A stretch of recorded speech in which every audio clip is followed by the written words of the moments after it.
Question from Harish Krishnan. Ganesh worship and devotional service. In the Nectar of Devotion, Part 1, Chapter 8, Offences to be Avoided, Srila Prabhupada writes, one should begin the worship of demigod Ganapati, who drives away all impediments in execution of devotional service. In the Brahma Samhita, it is stated that Ganapati worships the lotus feet of Lord Nrsimhadev, and in that way he has become auspicious for the devotees in clearing out all impediments. Therefore, all devotees should worship Ganapati. End of quote. Lord Sri Krishna has of course discouraged us from engaging in worship of demigods in the Bhagavad Gita. In Bhagavad Gita has discouraged us from engaging in worship of demigods. I presume that the contradiction may be explained from the example of the gopis who engaged in the worship of Lord Shiva for purely devotional reasons. But I have also heard in one of your lectures where you had not agreed with the tendency of some ISKCON temples in North America having the deity of Lord Ganesh on the altar. Also elsewhere, in a letter,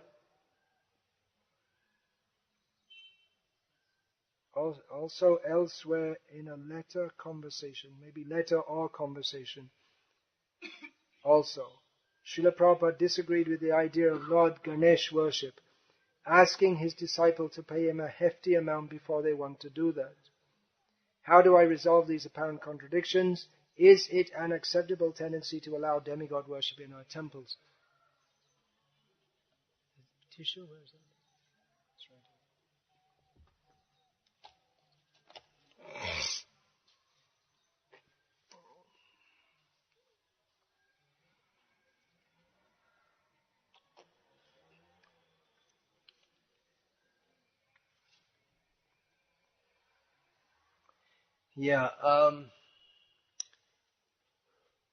The worship of Ganesh.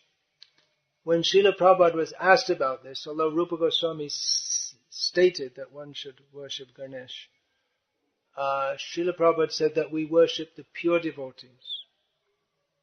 We have the Acharya's pictures on our altar, and we worship the pure devotees, who are implying that Ganesh is not a pure devotee, or Ganesh is involved in the material world, whereas the pure devotees are involved in the spiritual world. So we worship the Acharya, about whom Krishna says, Sarvadeva Maya Guru. The Acharya is the embodiment. English is not a very good language, but we can translate it like this. Embodiment, Sarvadeva Mai. The Acharya is Sarvadeva Mai, which we can translate as the Acharya is the embodiment of all the demigods. So by worshipping the Acharya, the benefits that one could get from different demigods for worshipping Krishna, one will get by worshipping the Guru.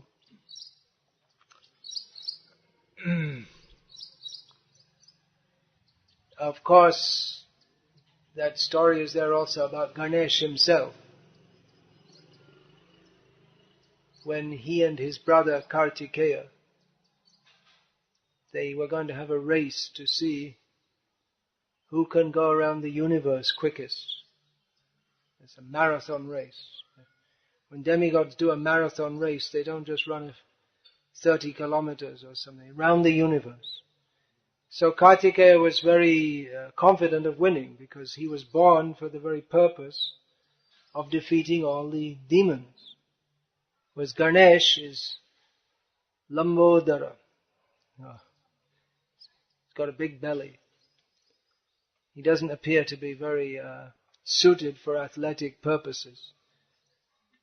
So anyway, Kartikeya set off, and in the meantime, Ganesh waddled over to Shiva and Parvati and circumambulated them and said, that's it, I circumambulated the universe, because they are non-different from the universe. So, like that, seeing the Guru, Shiva and Parvati as the Guru, Ganesh won the wager. Now another consideration is that pure devotees, they may not wish to pray to remove the obstacles in the path of devotional service. Kunti Devi famously prays, Vipada santu tashashvat tatra tatra jagadguru bhavata darshanam yatsyan apuna bhava darshanam. That she prays, may there be many obstacles. Because if there are many obstacles, then we'll see you. We'll be more intense in our bhakti. And by seeing you, then we won't see birth and death again. So that's also a consideration. Srila Prabhupada asked for, when some devotees, namely Guru Kripa and Jashodanandan Swamis, they asked for permission to worship Ganesh because their service was to produce, to bring lots of money, by which particularly the Krishna Balaram temple and the what's called the Gurukul building next to that were built, and also funds went to Bombay for building Radha Rasbihari temple and to Mayapur. So they were collected, they had a party, they were collecting lots of money, and they asked Srila Prabhupada for permission to worship Ganesh, to remove all obstacles in the path of collecting money. Srila Prabhupada wrote in a reply that if you send me at least $100,000 a month, then you can worship Ganesh. And in those days, $100,000 is more like $1 million now. So it was almost an impossible claim to them, an impossible demand. What Srila Prabhupada intended, I don't know.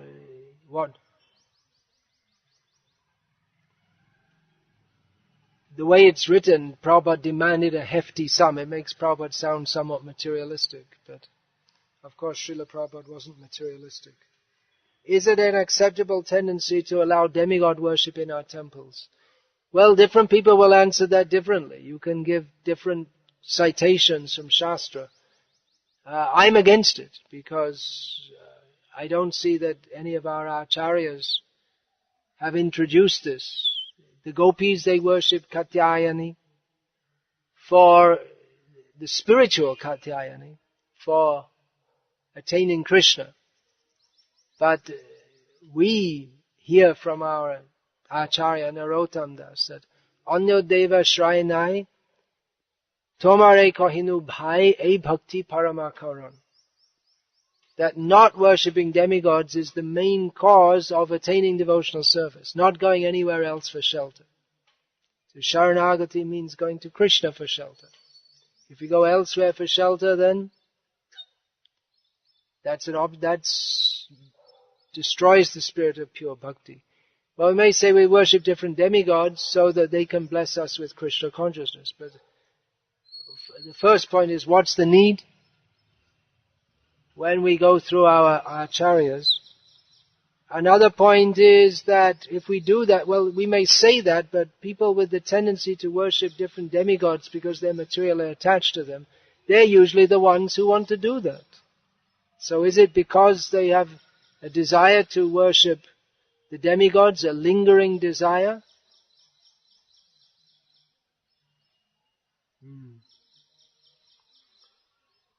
So, no, better not have demigod worship in our temples. Otherwise it'll end up like a khichdi. There's so many Hindu temples are there. There's so many deities. We should keep focused on Krishna.